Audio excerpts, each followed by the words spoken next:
Okay, so good evening, everybody, and welcome to our first conversation, a live conversation that we are having on Gujar Bakarwals of Jammu and Kashmir, their present, past, and future.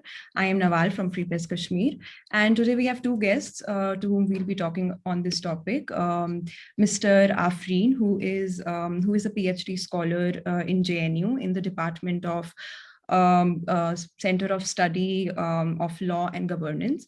And then we have Mr. Shahid Ayub, who is from Rajouri and is a PhD scholar in University of Kashmir in the Department of English. And he has also worked on ground on spreading awareness on Forest Rights Act in his village and has also been involved in student activism. So thank you, everybody. Thank you, Afreen. Thank you, Shahid, for joining us today. Thank you. So we will start with our conversation, and I would first like to ask Afreen our first question. So, Afreen, can you tell us a little bit, elaborate on the recent evictions that we saw of Gujar Bakarwals from their forest summer homes, and can you help us to try put it in and position it in the current political scenario of the region? And yeah, if you could tell us a little bit about the evictions that have happened. Thank you, Nawal. And I think I would also like Shahid ji to join in whenever they want. क्योंकि उनका तो मतलब lived experience होगा within the area, उनकी community की बात है तो whenever you want to come in, please you're welcome. So the issue of evictions जो है, I do not look at this really as something very new, right?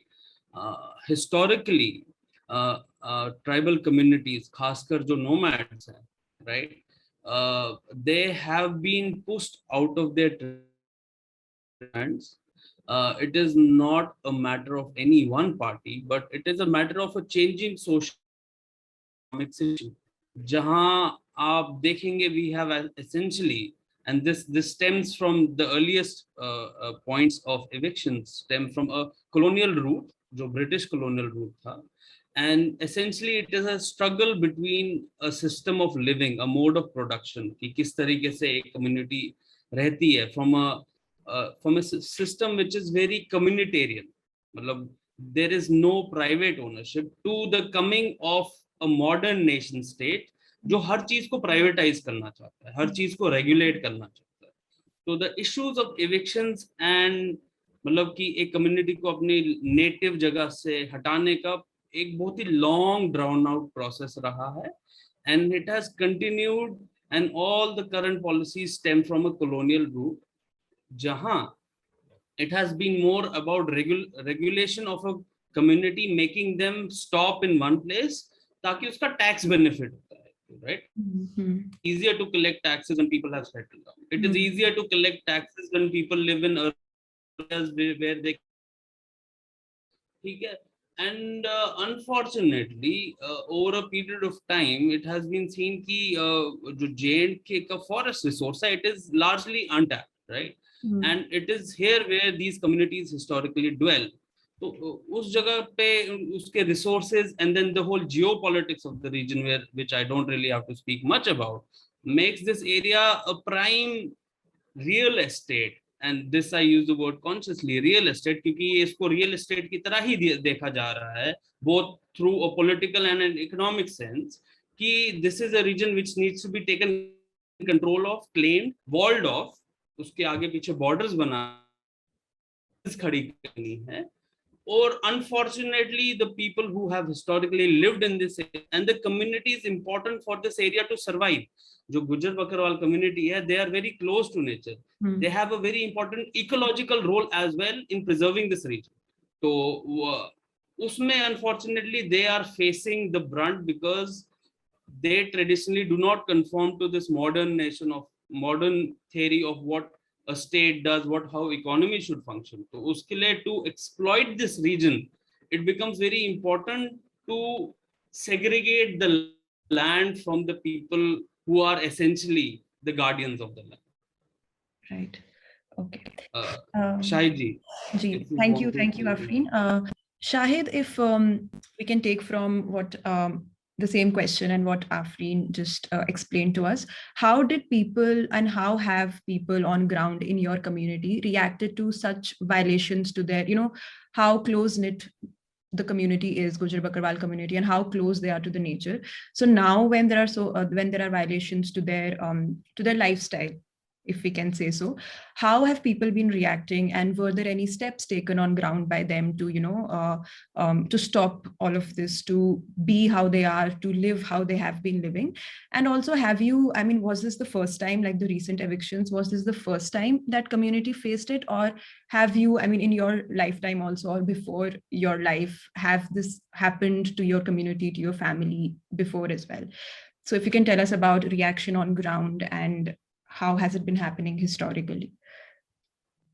या अगर हम रिसेंट एविक्शन ड्राइव्स की बात करें तो it has not been new, but ये है कि जो तरीका था ये करने का ये न्यू था। बिकॉज पहले जब एविक्शंस होती थी तो लोगों को दूसरी जगह डिस्प्लेस कर दिया जाता था, एक जगह से एविक्ट करके they can settle at other places.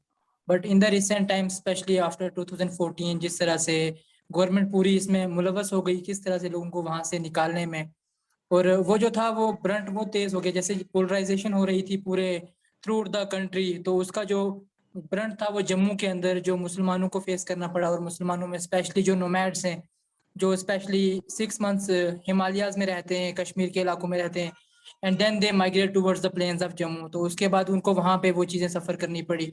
और यहाँ पे हमें समझना ज़रूरी है कि 3 किस्म के यहाँ पे गुजर बकरवाल कबीले के लोग हैं। अगर हम बात करें, एक तो वो हो गए जो सेटल्ड गुजर्स हैं, उनकी तादाद थोड़ी सी कम है, अराउंड 20 to 30% है जो सेटल्ड हैं, जिन्होंने अब वो नोमैड्स, जो उनके नोमैड कैरेक्टरिस्टिक्स हैं वो कम हो गई हैं। Though they are still rearing sheeps and goats and cattles, but वो उस तरह से उस अपने वो कंटिन्यूसली माइग्रेट नहीं करते हैं। उसके बाद जो बकरवाल्स आते हैं हमारे, जो बिल्कुल शीप्स और अपने भेड़ों के साथ, अपनी बकरियों के साथ कंटिन्यूसली माइग्रेट करते रहते हैं, कभी upper areas of regions of Himalayas में, तो कभी जम्मू के प्लेन्स में। तो उसके बाद आते हैं हमारे वन गुजर्स, जो वनिहारा गुजर्स हैं, जो जम्मू के अंदर दोदी गुजर्स जिनको कहा जाता है, जो दूध का कारोबार करते हैं। तो जम्मू के अंदर जो पूरा दूध का कारोबार है वो दोदी गुजर संभालते हैं, लेकिन उसके बावजूद उनको वहां से किस तरह से वो तवी के किनारे रहते हैं, किस तरह से कठुआ में दरिया रावी के किनारे रहते हैं, किस तरह से वो चनाब के किनारे अपनी जिंदगी बसर करते हैं, अपने माल मवेशी को पालते हैं। लेकिन उनको रातों रात पुलिस आती है और दूसरी सिक्योरिटी फोर्सेस आती हैं, गवर्नमेंट के ऑफिशियल्स आते हैं, तो एक जगह से उनको एविक्ट करके भगा देते हैं। तो उनके लिए दूसरी जगह कोई ऐसा अल्टरनेट नहीं तैयार किया जाता। जितने भी इनके प्रोजेक्ट्स आते हैं, चाहे रिसेंटली एक दरिया रावी के किनारे वहां पे कठुआ में एक प्रोजेक्ट आ रहा है बिजली का, तो वो वहां से भी गुजर्स को एविक्ट करना पड़ेगा। और यहाँ पे सांबा के अंदर जब एम्स बनाया गया तो वहां से भी गुजरों को एविक्ट किया गया। अपने वहाँ जो ट्रेडिशनल उनके शेल्टर्स थे उनको किस तरह से डेमोलिश किया गया, तो उनको वहां से भी कंटिन्यूसली मतलब सफर करना पड़ रहा है। और अगर हम कश्मीर में देखें तो रिसेंटली शोपियान में ऐसे एविक्शंस के इंसिडेंट हुए, उसके बाद पहलगाम में हुए। एंड जब ये आर्टिकल 370 एब्रोगेट हुआ तो इस तरह से इन्होंने एक वो हवा फैलाया, इस तरह से वो कंपेन करी गई, नेशनल मीडिया हो या फिर लोकल मीडिया हो, के गुजर बकरवाल कम्युनिटीज को उनके राइट्स दिए जाएंगे। दो इससे पहले जम्मू एंड कश्मीर में जीएसटी इंप्लीमेंट हुआ, फूड सिक्योरिटी एक्ट इंप्लीमेंट हुआ, इवन जितने भी जो पार्लियामेंट्री एक्ट से वो सारे जम्मू एंड कश्मीर में इंप्लीमेंट किए गए, but it was only forest right act which was not implemented, because इसके जरिए यहाँ की जो गुजर बकरवाल कम्युनिटी है वो इंपावर हो रही थी। तो आर्टिकल 370 की एब्रोगेशन के बाद भी आज 2 साल से ज्यादा वक्त हो गया है, और आज इन्होंने अनाउंस किया कि finally we are implementing it. और उसमें भी जो रोल है वो कम्युनिटी के जो एक्टिविस्ट हैं, जो एकेडमिक्स हैं, जो वहाँ पे उसके बाद जो हमारे मीडिया के लोग हैं, स्पेशली अगर हम कश्मीर रीजन में बात करें तो कश्मीर के अंदर जो जर्नलिस्ट हैं उनका बहुत बड़ा रोल है, चाहे वो लोकल पोर्टल्स के साथ काम करते हैं, प्रिंट या इलेक्ट्रॉनिक मीडिया के साथ, या फिर इंटरनेशनल मीडिया, चाहे इवन अल जजीरा तक वो जो पहलगाम की स्टोरी हुई उसके बाद वहां तक रिपोर्ट किया गया। और इतना कहा गया कि इफ यू आर सेइंग कि हम इस कम्युनिटी को एम्पावर करने की बात कर रहे हैं after 370 abrogation, it's been 2 years, तो इसको इम्प्लीमेंट क्यों नहीं किया जा रहा। और उसकी भी जब इम्प्लीमेंटेशन प्रोसेस का स्टार्ट हुआ, प्रोसेस पूरा फॉरेस्ट राइट एक्ट को, तो उसमें भी बहुत सारे फ्लॉज हैं जो इस वक्त तक भी एड्रेस नहीं किए गए।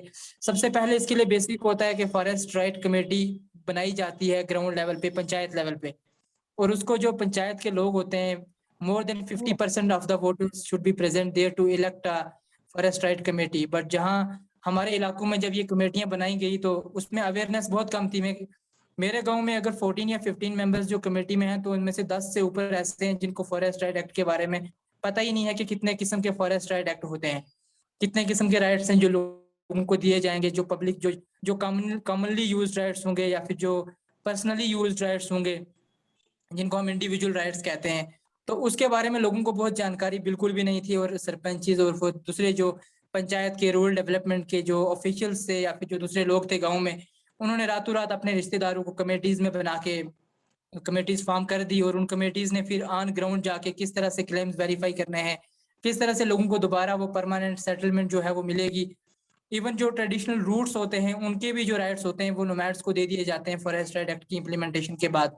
लेकिन अब देखा जाएगा आने वाले वक्त में कि किस तरह से इसको इम्प्लीमेंट किया जाता है या नहीं किया जाता, बिकॉज गवर्नमेंट ने तो स्टार्ट कर दिया है प्रोसेस, लेकिन अब देखना ये है कि आने वाले वक्तों में क्या ये फॉरेस्ट राइट एक्ट की इम्प्लीमेंटेशन के बाद भी जो एविक्शन ड्राइव्स हैं वो कंटिन्यूज रहेंगी या फिर ये जो इन्होंने जो वादे किए हैं उसको कुछ थोड़ा बहुत उस पर नजरसानी की जाएगी।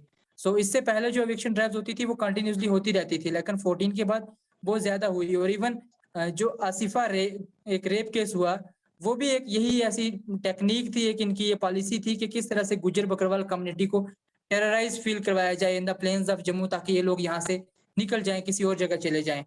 तो उसके बाद एक लंबी स्ट्रगल चली, किस तरह से उसको अभी तक भी मतलब वो वेट कर रहे हैं कि किस तरह से उनको जस्टिस मिलेगा। लेकिन ये है कि अब आने वाले वक्त में देखना है कि ये फॉरेस्ट राइट एक्ट की इम्प्लीमेंटेशन के बाद जो गुज्जर बकरवाल कम्युनिटी है वो कितनी एम्पावर हो पाती है। Nawal, I just want to add something. Yes. मतलब इन्हें बहुत important points raise किए, तो इसको अगर आप structurally देखोगे, essentially what has happened कि जो रोल पहले स्टेट करता था of regulating access and denying access, historically state करता था, फॉरेस्ट गार्ड्स करते थे, राइट? वो मट्टा देते थे, उसमें फिर वो वही उनको फॉरेस्ट एरिया में आने देते थे चेक पोस्ट पे। There was a regulation by the state. Historically borders भी जो क्रिएट हुए हैं, एलओसी जो क्रिएट हुआ है, right, after many wars which have reduced access. जो नोमैडिक टाइप थी तो ज़ंस्कार के पार तक बहुत दूर तक जाती थी, now that is virtually gone, right, because of the creation of new borders. तो ये गवर्नमेंट रेगुलेशन था। But now what we are seeing कि विद सेक्टेरियनिज्म, ये जो कम्युनल पॉलिटिक्स चल रही है, इसमें in a way I see this being devolved onto public. अब जो है people are as much responsible of enforcing access and denying access based on communal politics as much as the state is, wherein एक तो इन्होंने जो rape incident बताया, that was the beginning of terrorizing the community. अब आप देखिए J&K में भी cases of cow vigilantism आ रहा है, जब after such a long pandemic, जब ये कम्युनिटी जम्मू में फंस गए थे, एक तो there were reports कि कहाँ इनसे इनके जो ट्रेडिशनल मतलब दिस डेयरी बिजनेस था उसमें से उनको एक्सक्लूड किया जा रहा था। देयर वर रिपोर्ट्स कि इनसे दूध नहीं खरीदा जा रहा था, to create an economic distress for them. और जब ये माइग्रेट कर रहे थे recently, only few months back, after a long time, after so many losses of their flock due to the heat, उस टाइम भी इन पे अटैक्स हो जा रहे थे, इनकी कम्युनिटी पे, बच्चों पे, बूढ़ों पे, बुजुर्गों पे इनडिस्क्रिमिनेट अटैक हो रखे हैं, right? So it is also a very social movement now to exclude these people from their own tradition. Right. ये जरूरी है।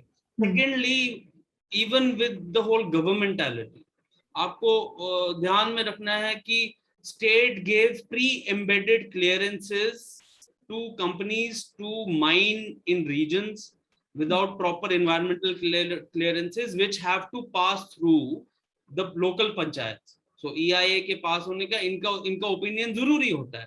वो बिना दिए, वो बिना सेट किए, वो उनको क्लियरेंस दे रहे हैं to destroy the local environment on which this community is dependent on.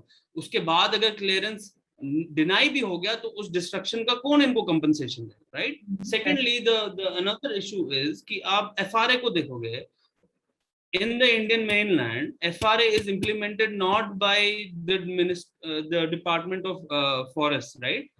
Forest department नहीं करता, ये होता है मिनिस्ट्री ऑफ ट्राइबल अफेयर्स के हाथ में, because the tribal affairs take care of the interest of the tribes. जो FRA है, जो हिस्टोरिकली जो फॉरेस्ट डिपार्टमेंट है, उसका काम है फॉरेस्ट को रेगुलेट करना, उसका काम नहीं है लोगों they are not trained to deal with people, And forest अगर आप देखोगे, the Department of Forest is a very colonial task force. ये Britishers ने लाया था. And if you go through archives, most of their conservation जो ये कहते हैं, it has been mostly to deal with not really conservation, but मतलब British, I'm talking about British era primarily, कि वो ट्रैक करते थे कितनी लकड़ी कहाँ है ताकि उसको काट के बेचा जाए.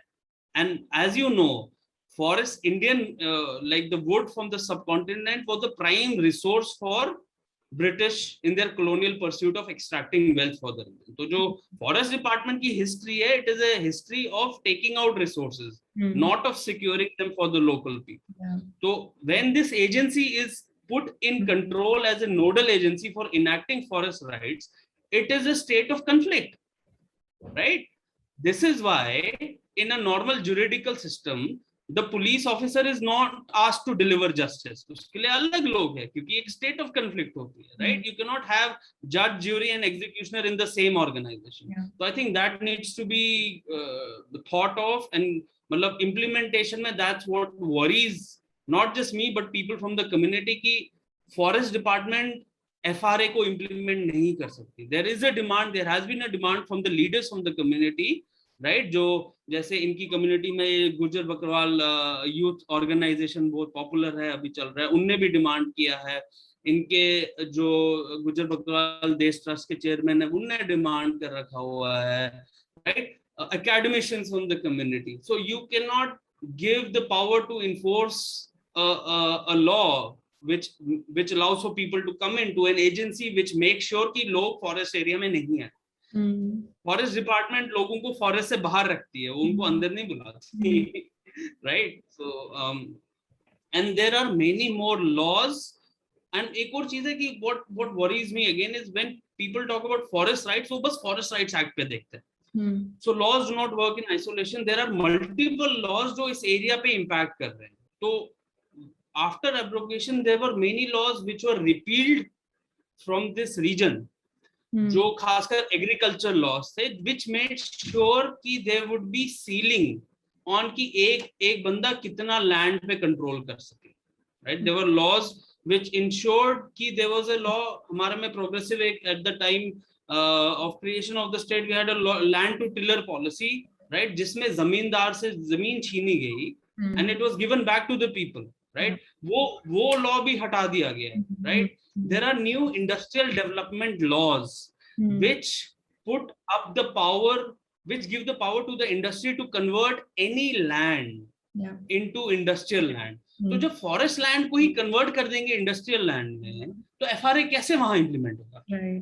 Right? जब एक एरिया को there are many zonal laws now wherein आप किसी भी एरिया में अगर आप उसको एक नया जोन क्रिएट करोगे, वहां से फिर आपको लोगों से the administration will have the ability to take land tax from people. अब जो लोग वहां ट्रेडिशनली रह रहे हैं कम्युनिटी के, अब उनको उनकी जमीन के लिए उनको फिर लैंड रेवेन्यू देना पड़ेगा, right? And not just that, then there also at the threat कि with the change in land use pattern, जब वो फॉरेस्ट लैंड ही नहीं रहेगी तो वो कैसे हक अपना मांगेगा, right? And also you have to note, and I will conclude at this point, कि 60,000 लोग, 60,000 people have been deemed as encroachers within their own traditional land. इसका खाली एक लीगल एस्पेक्ट नहीं है, इसका एक बहुत ही सोशल एस्पेक्ट है, एक सोशल इम्पैक्ट है. You are essentially criminalising a community. जब आप पब्लिक स्पेस में किसी को एनक्रोचर जैसी टाइटल दिया जाता है, there the faith of both the civil laws, social मतलब morality makes, मतलब psychologically आप इन community को बोलते हो कि ये criminals है, them being in your area is not safe for you. So ये एक बहुत ही communal tactic है जो Britishers ने लाई थी. Britishers brought in laws which actually made certain tribes as criminal. उनको दर्जा ही दिया जाता था कि ये चोर डाकू यही है. अब यही हो रखा है गुज्जर बकरवाल्स ऑफ J&K के लिए. Staying in their own lands, they are called as encroachers. They are looked at as criminals. जब भी वो अपने वापस लैंड में आएंगे, जो वहां अगर उनके नेबर्स हैं who are non-tribals, they will look at them from a lens of suspicion. कि वो एक पॉपुलर मीडियम में ही उनको बताया जाएगा कि भाई ये यहाँ के हैं, इनने इस जमीन पे एनक्रोच किया है, तो you also come out and stop them from accessing their land. And आप देख सकते हैं कि रिसेंटली काफी अटैक्स हुए हैं कम्युनिटी पे, काफी कॉन्फ्लिक्ट्स हुए हैं. Apparently, I heard a case wherein there was an attack on the Gujar Bakarwal tribe from members of other tribal communities. I will not name the community because I don't know how verified this is. क्योंकि आजकल का with the manipulation of media, one does not really know कि reality क्या है. But एक narrative create हो रहा है कि these people are in a constant state of some form of violence without really focusing on कि इनकी bodies पे violence हो रहा है. Just the fact कि वायलेंस हो रहा है तो एक सो एनी कम्युनिटी, खासकर an urban community who are very clinical in their lives, जिनको मोरालिटी के बहुत अलग नोशन होते हैं, तो they would never want anybody from जिन पे थोड़ा सा भी क्रिमिनल टैग या कुछ होगा. And this is something to be also thought of than just thinking about FRA. Just the coming of FRA would not ensure land rights to the community. And I'll stop there. Thank you so much, Afreen. What important points came out, which I would like to carry forward and ask Shahid the next question. जैसे इन्होंने बोला criminalization of the community and उसका social impact भी होता है. So taking from that, can you tell us how Gujar Bakarwal community is positioned in this entire region of Jammu and Kashmir in terms of economies, society या politics? Like उनकी position as in sub areas में उनकी position क्या है? I mean, do they have access to these positions? Are they equally do they equally enjoy facilities of the larger economy, society? तो उनकी position in these three जो economy, politics और society है वो क्या है? And has it improved पहले से थोड़ा सा या नहीं?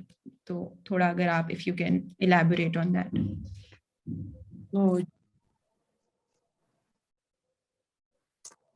जो गुजर बकरवाल कम्युनिटी है वो जम्मू एंड कश्मीर में 3rd लार्जेस्ट एथनिक ग्रुप है, और अगर हम मुस्लिम्स की बात करें तो they are the 2nd largest. But जब उनकी पॉलिटिकल रिप्रेजेंटेशन की बात करें, जब उनका सोशल स्टेटस देखें, they are nowhere in the same. They are equal stakeholders, पर उनको कभी भी इक्वल स्टेक होल्डर्स की तरह देखा नहीं जाता है. चाहे हम कहीं भी बात करते हैं, चाहे हम जियो पॉलिटिक्स में जहाँ कहीं सिचुएशन उनकी बात करें, उनको देखें, तो जैसे किसी भी दो मुल्कों के दरमियान जब भी कोई बातचीत हो रही होती है, इवन दिल्ली एंड कश्मीर के बीच में जब बातचीत हो रही होती है, गुजर्स एंड बकरवाल्स कहीं भी किसी भी जगह स्टेक होल्डर्स नहीं बनते हैं. इतने सारे सोशल स्टिग्मास, इतने सारे स्टीरियोटाइप्स क्रिएट किए गए हैं, and I think society is responsible for creating that के किस तरह से उनको पब्लिक जो प्लेसेस हैं वो भी ऑन नहीं की जाती हैं. वो अगर इकोनॉमी में हम देखें तो पीर पंजाल में उनकी पॉपुलेशन मोर देन 40% है, बट अगर हम इकोनॉमिक एक्टिविटीज की बात करें तो देखें they don't even own more than 10% of the economic activities in the region.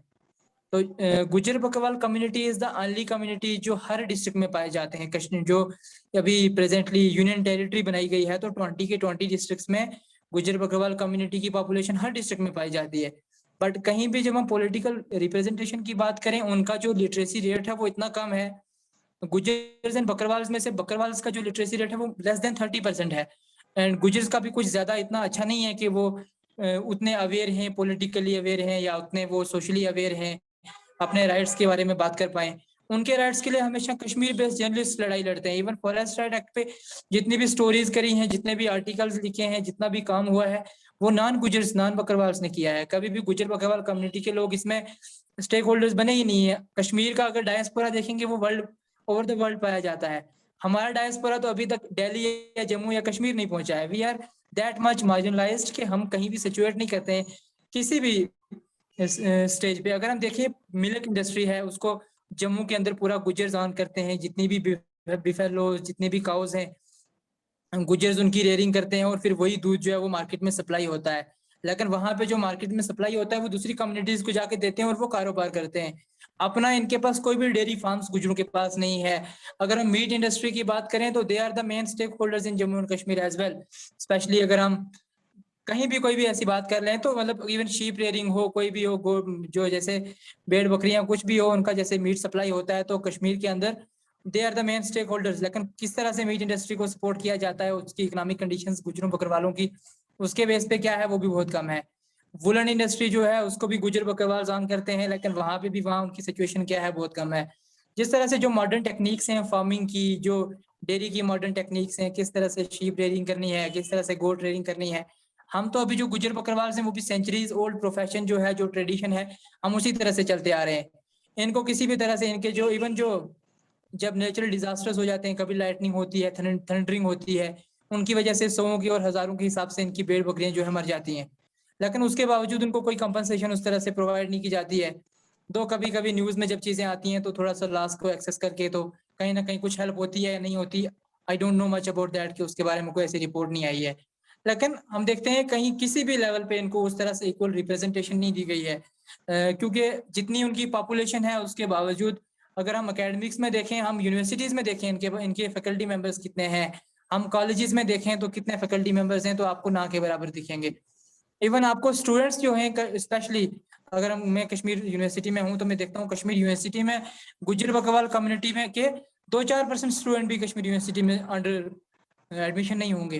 तो अगर हम हायर एजुकेशन में स्पेशली अगर हम रिसर्च की बात करें तो रिसर्च में तो बहुत कम लोग हैं जो इवन यहाँ पे पढ़ाई कर पा रहे हैं, क्योंकि अगर यहाँ पे 30 या 40% से कम इनका लिटरेसी रेट है। और फिर अगर हम लड़कियों की बात करें तो लड़कियों का तो उससे भी कम है।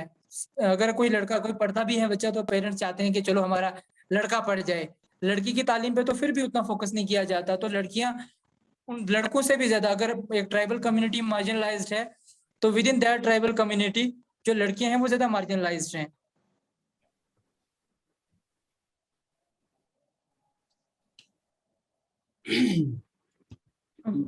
शायद भाई थोड़ा सा मैं ऐड कर लूं कुछ Yes. जी श्योर। सो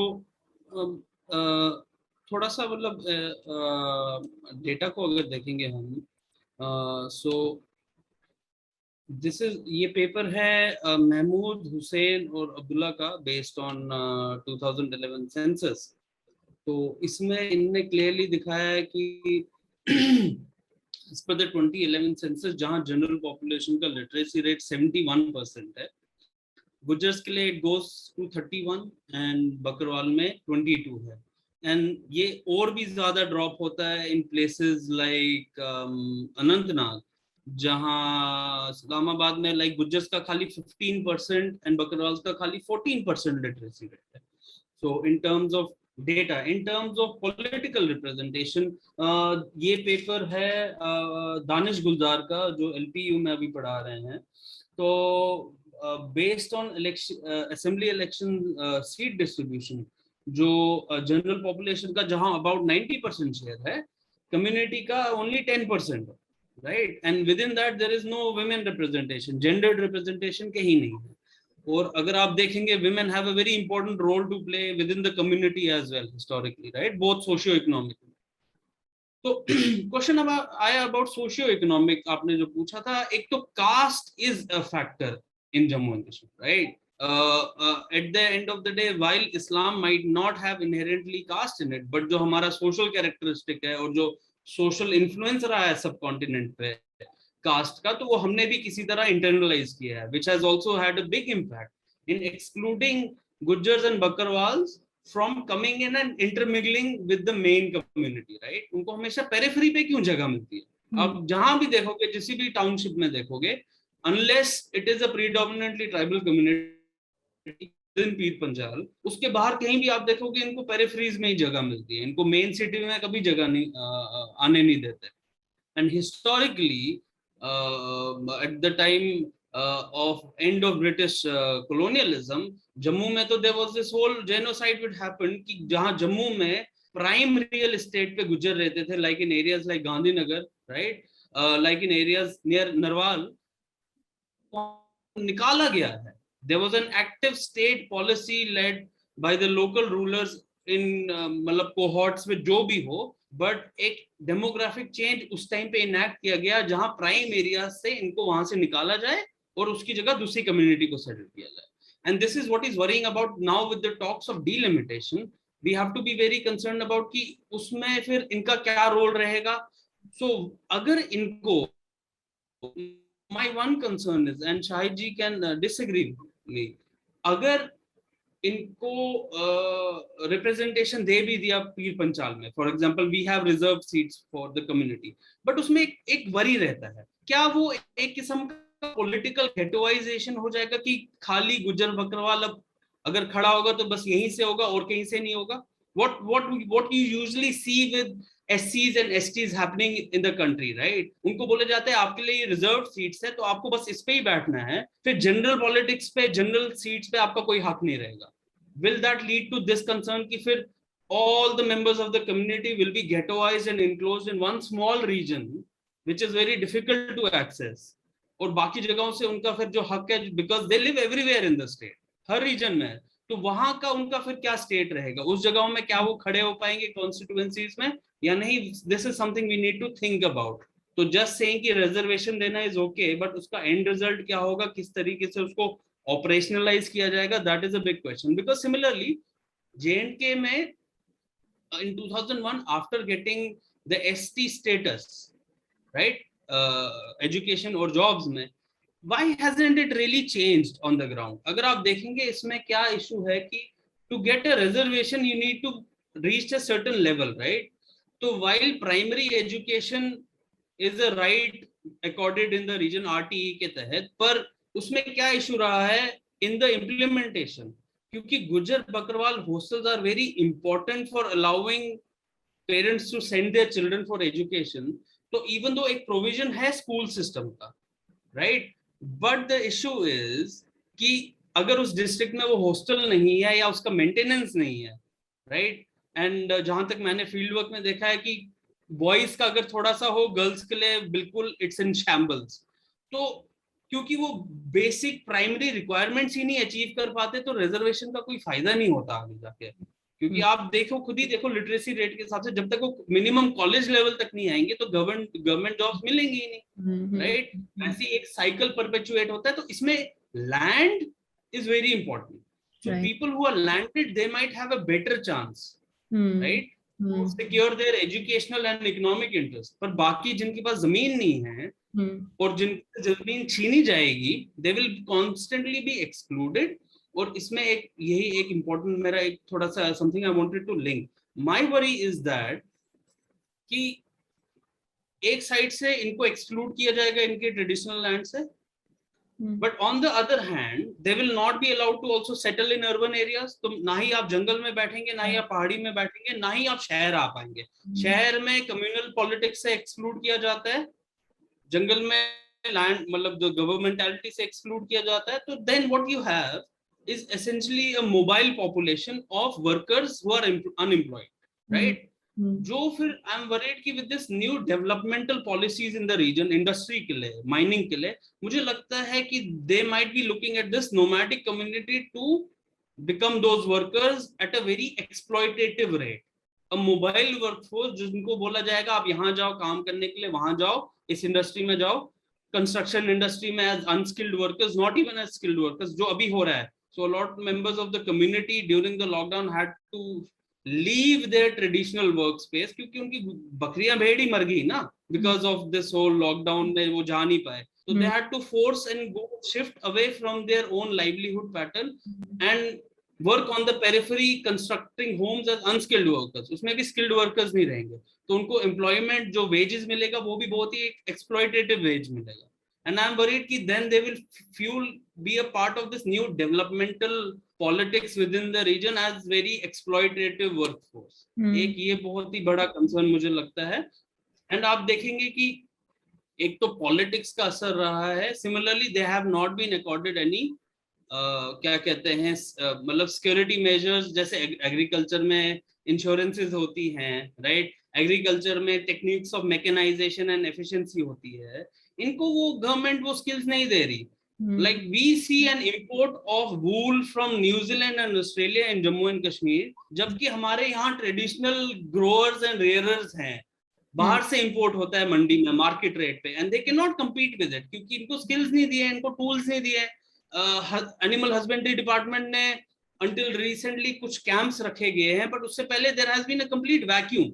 वहां तक इन तो कोई पहुंचा नहीं है, राइट. वो थोड़े से publicity stunts do not solve a generational issue कि इनका जो quality of stock है, जो इनका जो खाना बदोशियों का जो what is the wealth is the flock, उनका quality has declined because they cannot access the really good grass on the upper reaches. जो थी, ये मुझे कहा गया कि जहां हम पहले जाते थे पूरा ज़ंस्कार तक, वहां क्वालिटी ऑफ ग्रास बहुत अच्छी थी, हमारी शीप का वूल अच्छा होता था। और अब फिर क्लाइमेट चेंज आने से जो लॉस हुआ है, दिस फ्रीक वेदर पैटर्न्स, कुछ महीने ही पहले की बिजली कड़की और 150 बकरियां, भेड़ बकरियां मर गई है, राइट। लैंडस्लाइड्स हो रहे हैं हमारे ट्रेडिशनल रूट्स पे, डैम की बनने से लैंडस्लाइड्स हो रहे हैं। This is a risk for these people जो नोमैडिक है, जो like who move on foot. एकदम से क्लाउड बर्स्ट हो जाएगा, तब इनको कोई बचाने वाला नहीं है, right. They have to go through passes जहां because of freak weather patterns कुछ नहीं पता चलता, they and the community has been dying, right. इनके मेंबर्स, ब्रेड अर्नर्स पहाड़ी से गिर जाते हैं, वाइल्ड लाइफ अटैक्स होते हैं, तो इनके लिए तो उस टाइम पे कोई प्रोविजन नहीं होता to help the family in that time of distress, right. While accidents happen for other communities, तो गवर्नमेंट रिलीफ देती है, राइट। पर इनके लिए क्यों नहीं? the main reason is क्योंकि इनको रिप्रेजेंट करने वाला नहीं है। जब तक पॉलिटिकल रिप्रेजेंटेशन नहीं होगी, एडिक्वेट पॉलिसीज नहीं आएंगी for the welfare of the community. So before jumping to the conclusion in our last phase, एक बीच में point आया था बहुत अच्छा कि with the creation of borders and creation of new states and everything, Gujar Bakarwal community lost a lot of the resources and access to a lot of resources. So अगर first Afin, I would like to ask you only because उसमें से आया था, and then I would go to Shahid, that with the creation of LOC and everything, because a lot of Gujar Bakarwal community live in the districts that are, you know, near the LOC and near these borders, and because of the creation and division of the land, they lost, I think, a lot of, I mean, I'm assuming, and I would like you to answer, did they, I mean, what was the loss of the resources and their livelihood? How did it affect them? And yeah, how, I mean, अगर आप थोड़ा history हमें बोलेंगे, फिर present पे मैं शाहिद के पास जाऊंगी। देखिए, हिस्टोरिकली ही जितना भी पैस्चर लैंड है, पैस्चर लैंड्स उस फ्रिंज पे ही है जहां बॉर्डर्स है, राइट। पहाड़ी एरिया ही, because what has also happened कि Pir Panjal also acts as a natural border, right, between two valleys, between two regions. तो उसी पे ही जब बॉर्डर फेंसिंग क्रिएट की है, you are excluding them from access to their traditional lands. तो जहां वो माइग्रेट कर पाते थे in a much larger area, right, अब क्या हुआ है, they are limited to small pockets.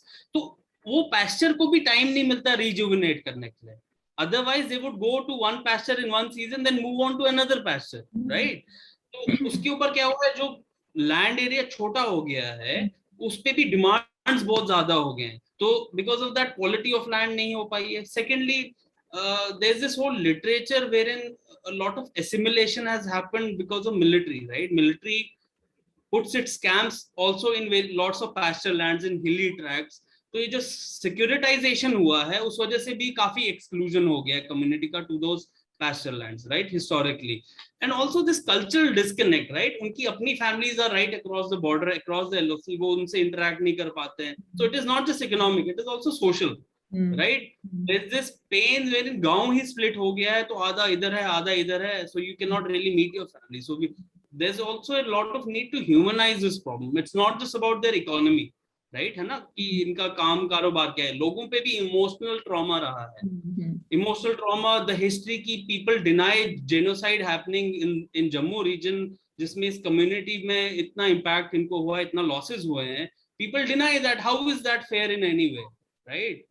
Secondly, क्या एक और इशू जो रहा है is wait, it just skipped my mind। हाँ, the issue of land loss जो है, हाँ। so within also one more thing, within this conflict of nation states, right, India, Pakistan, China जो भी है, पेरिफेरी पे कौन रहता है, बॉर्डर्स पे ये लोग रहते हैं। तो अगर कभी शेलिंग हुई, क्रॉस बॉर्डर फायरिंग हुई, राइट, जितना भी हमारे रीजन में डिस्ट्रेस रहा है, दिस मैन्युफैक्चर्ड कन्फ्लिक्ट जो खासकर परपेचुएट होता है, और अनमैन्युफैक्चर्ड भी, लाइक लोकल एस्पिरेशंस भी जो अगर लोगों की जो भी है, उसमें they often the people from the community become like collateral damage एक किस्म का, आप बोले, right. even if they might not be actively participating it, but there's a lot of collateral damage of civilians on border areas because and unme unka koi role hi nahi hai, it's completely unfair, right, because they live in the border areas, so for a political statement अगर two nation started shelling each other, तो इनके घर, इनका जो भैंसे हैं, गाय हैं, खुद lives, their own lives are lost to this shelling, right? और also they become political fodder. ये भी है ना इशू, दिस रिस्क की लड़ाई किसी की है, इनके नाम पे फिर पॉलिटिक्स हो रही है without letting them speak in the politics, so then that puts also the risk on the community. और आप देखेंगे 370 के होने के बाद there was a lot of focus on the community of how they react, right?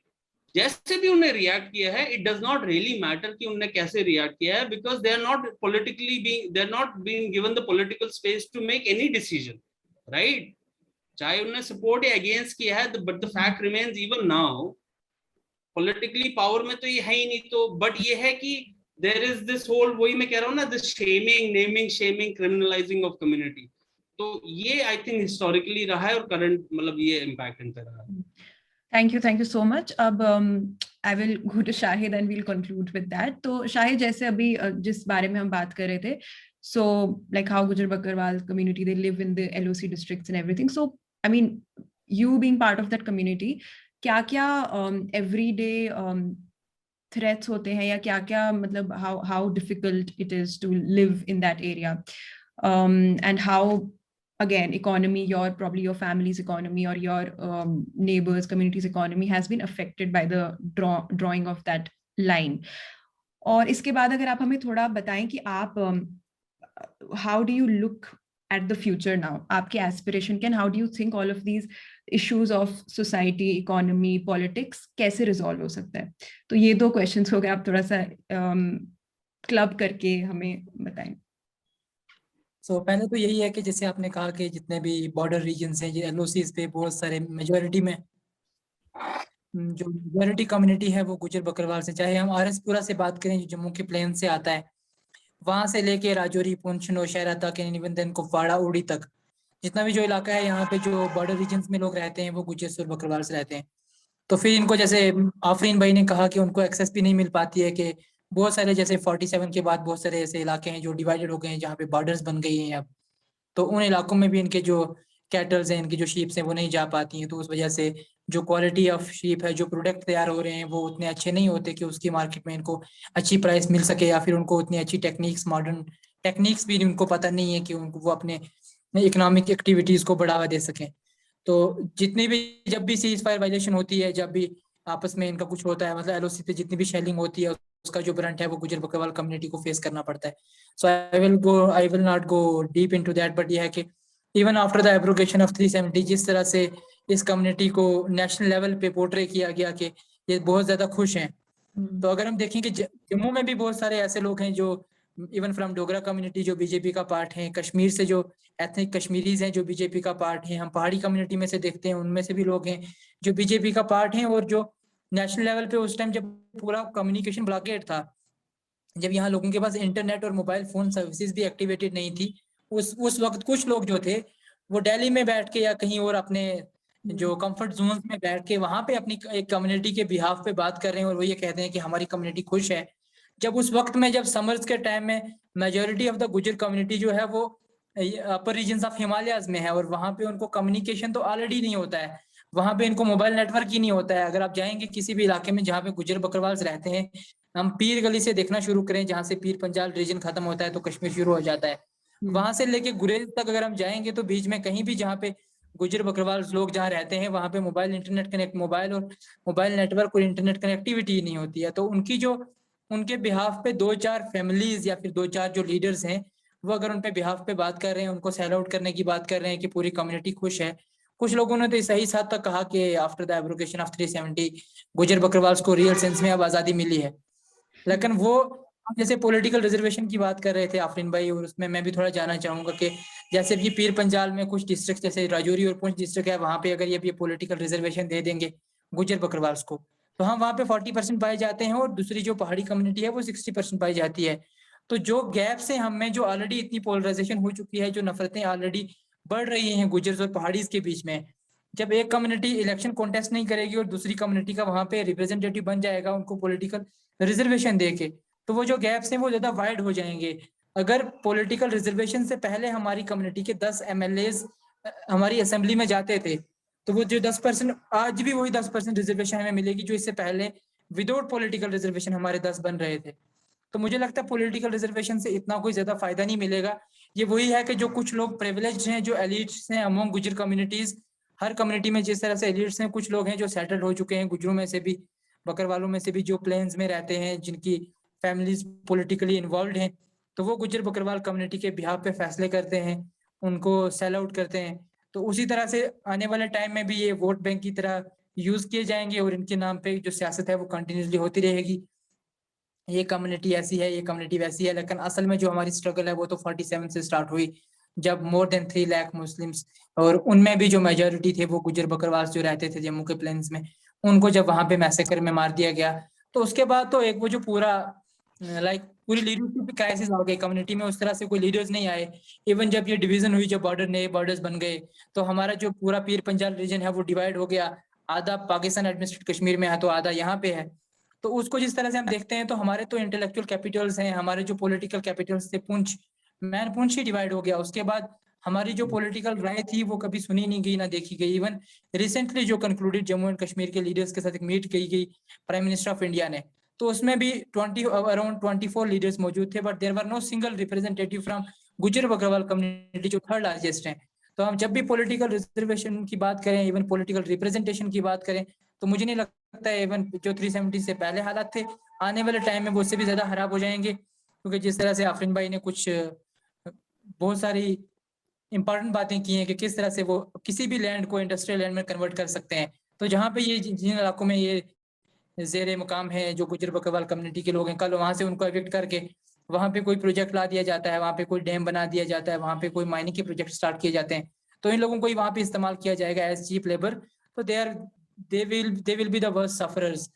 तो अगर हम जैसे बात करें कि किस तरह से इसको बेहतर किया जा सकता है, इनके इकोनॉमिक कंडीशंस को, इनके सोशल स्टेटस को, तो आई थिंक सोसाइटी एक बहुत बड़ा रोल प्ले करती है, जैसे मैंने पहले कहा कि स्टीरियोटाइप्स क्रिएट करने में भी और उनको ब्रेक करने में भी।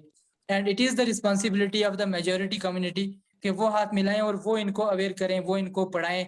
जिस तरह से मतलब अगर हम कश्मीर में बात करें, तो जहाँ पे भी हम ये कॉमन सी सेइंग है कि जहाँ पे रोड्स खत्म हो जाती हैं, जहाँ पे बिजली के पोल्स खत्म हो जाते हैं, जहाँ पे वाटर सप्लाई खत्म हो जाती है, वहाँ पे गुजर बकरवाल कम्युनिटी के घर स्टार्ट हो जाते हैं। तो I think it is the responsibility of the majority community as well कि उनको एजुकेट किया जाए और उनको मेन स्ट्रीम डिस्कोर्स का पार्ट बनाया जाए। अगर वो पॉपुलेशन के हिसाब से अगर वो थर्ड लार्जेस्ट हैं, तो उनको थर्ड लार्जेस्ट का इक्वल स्टेक होल्डर्स बनाया जाए, जितनी भी डिसीजन मेकिंग प्रोसेस हो उनको उसमें शामिल किया जाए, और कोशिश ये की जाए कि इनको जितना ज्यादा हम पढ़ाई, जितना ज्यादा एजुकेट करेंगे, उतने ज्यादा लोग अवेयर होंगे और उतने ज्यादा लोग आज आके सामने बोलेंगे। कल कुछ लोग इंटरनेशनल लेवल पे जाके बात करेंगे, कुछ लोग नेशनल लेवल पे बात करेंगे। अभी तो we are lucky to have Afreen भाई के इस तरह के रिसर्चेस जो हैं फ्रॉम अदर कम्युनिटीज, जो हमारी कम्युनिटी पे रिसर्च कर रहे हैं। बट आई विश के आने वाले वक्त में नेशनल यूनिवर्सिटी, इंडिया की जो यूनिवर्सिटीज हैं या फिर इंटरनेशनल यूनिवर्सिटीज हैं, वहाँ पे गुजर बकरवाल कम्युनिटी के ऊपर रिसर्च हो और वहाँ पे अपनी कम्युनिटी के लोग इसके बारे में रिसर्च करें, अपना जो डिस्कोर्स है उसको लोग नेशनलाइज करें, इंटरनेशनलाइज करें, ताकि हमारी बात हो सके। और जो ये फॉरेस्ट राइट एक्ट है इसकी अच्छी तरह से इम्प्लीमेंटेशन हो। जो ट्राइबल कम्युनिटी है they are the real stake holders of forest, और वो लोग ही इसको कंजर्व कर सकते हैं, प्रोटेक्ट कर सकते हैं। इतने सारे जो प्रोजेक्ट आते हैं डेवलपमेंट के, जो उनके बाद यहाँ पे हमारे जंगलात का बुरा हाल होता है, हमारे जंगल्स काटे जाते हैं। किस तरह से जब रोडें बनाई जाती हैं वहां पे उसको ये कभी नहीं कहा जाता कि इस प्रोजेक्ट की वजह से इतनी इकोलॉजी डिस्टर्ब हुई है, बट जो लोग यहाँ पे माइग्रेट करते हैं उनको इस तरह से पोर्ट्रे किया जाता है कि ये लैंड इंक्रोचर्स हैं, ये इकोलॉजी को डिस्टर्ब करते हैं, ये हमेशा इस तरह से हालात पैदा करते हैं। हालांकि ये तो कहीं सेंचुरीज से माइग्रेट कर रहे हैं, तो उनकी वजह से तो ग्लोबल वार्मिंग नहीं हुई है। पीर गली जैसे इलाके हो गए या फिर हमारे जो अपर रीजन है, वहां पे इससे पहले तो लोग नहीं आ पाते थे, सिर्फ माइग्रेट जो ये हमारे ट्रेडिशनल माइग्रेंट्स थे, ट्राइबल्स थे, ये जा पाते थे। तो आज इस तरह से यहाँ पे जो डेवलपमेंट के नाम पे जो इतनी तबाही हो रही है नेचर की, मुझे लगता है उसके मुकाबले में जो गुजर बकरवाल कम्युनिटी है वो इस जंगलों को बचाती है। जो टिम्बर स्मगलिंग की बात करते हैं या फिर जितने और प्रोडक्ट स्मगल करने की बात करते हैं, तो वहाँ पे जो गुजर बकरवाल से वो कभी भी इसमें शामिल नहीं रहे हैं। They are the forest conservers. Naval ji, just one thing I want to say कि पहले I what I think is important, I want to thank the community for being very warm towards me and my research. मतलब मेरा जितना भी काम रहा है, they have always welcomed me with open arms, and मेरा काम भी I want to show कि it essentially I want to provide a voice to the community और अपना नहीं कुछ हो, and inshallah I also hope to see कि eventually this work is taken completely over by the members of the community, कि वही अपनी बात करे, अपनी stories narrate करे, right, अपने ideas share करे, more so that we don't have, somebody else does not have to do this. And I see this as a start. We have people like him coming forward, and we have people from in Kashmir coming out and actively looking for the voices from the community. बहुत अच्छी बात है. We need to build bridges, and I hope this is a new start wherein we move on beyond communal and sectarian politics. Our society is also get mature enough to see beyond this notion of hate, और हम एक साथ आके सब अपनी बात कहें, सबकी stories, memories preserve हो. I think that is very important, and I think इसमें बहुत एक जरूरी है कि within the popular imagination हमें इनकी कहानियां नहीं पता है, हमें इनकी stories नहीं पता है, because story is intrinsically tied to the land. वो जमीन को सींचती है, it makes things grow on it, and I think जो ये काम कर रहे हैं शाहिद जी का भी, जो लिटरेचर के स्टूडेंट है, I think it is very interesting, and it will allow us to know a lot about the community as well, about how and I hope कि ये भी and members of the community preserve, I hope कि they are successful in preserving their language, which is a threat recently. Unfortunately Gojri को भी एक official recognition नहीं दिया जा रहा, and like their culture, their language, क्योंकि जब तक आपकी जुबान नहीं रहेगी, you cannot construct those ideas, right, and share them not just outside but also not within your own people. आपके अपने लोग ही आपसे alienate हो जाएंगे उस ज़बान की absence में. So again I'll conclude by saying I thank the community, and I hope कि I can give justice to the voices and the stories that they have shared with me, and always with their permission. Thank you so much, Afrin. आपने तो conclusion बहुत अच्छा दे दिया already, but thank you so much, Shahid and Afrin. It was very informative in terms of how there is disproportionate representation of Gujar Bakarwals, not just in politics, but in every other aspect of society, economics, and how there has been generational marginalization of the community. And also Shahid ने बताया कि कैसे, what their aspirations are and how this can be amended. So thank you so much for being here, and yes, thank you so much for this. Thank you Free Press, क्या बोलते हैं, thank you Free Press Kashmir and Naval. Thank you Naval ji, yes, and Free Press Kashmir for having us. Yeah, thank you. Okay.